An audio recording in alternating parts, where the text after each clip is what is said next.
At 2 o'clock, we got Weber State, who started 2-0. Traveling number 12, Utah's also 2-0. Utah favored by 28 points on the Pac-12 network.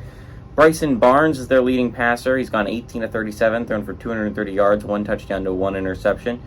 Jaquindon Jackson has had 24 carries for 144 yards, and Money Parks is their leading receiver with 4 catches for 103 yards and a touchdown. I'd like to point out that 70 plus, like a little over 70 of those yards came on the first play of the game against Florida. So, again, he's had 3 catches for like 30 yards since, but regardless, he is still their number 1 receiver for this Utes team.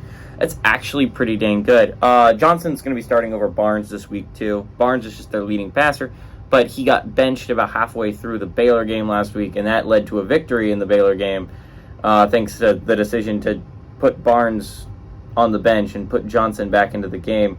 Johnson played extremely well and led them to a good victory over Baylor in a game that looked like they were definitely going to lose it if he didn't play well. And he did play really well.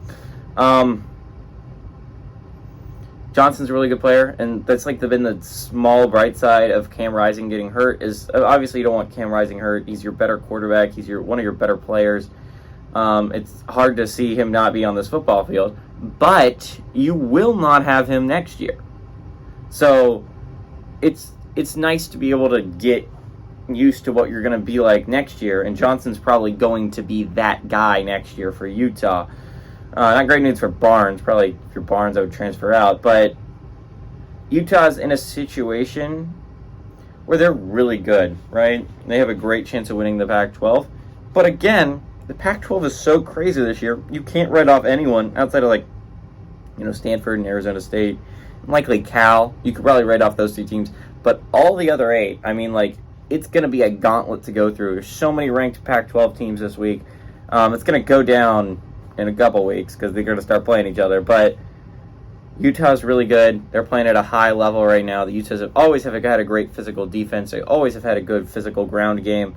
I expect that to continue. Johnson's going to definitely make it very good on the ground. Weber State is underrated. They're number 7 in the nation in the FCS poll. This is a good Weber State team. They're just not Utes level. And if it was another team, I think this might be close. But Utes are just they're just a really good football team. Give me the Utes to win and cover at home.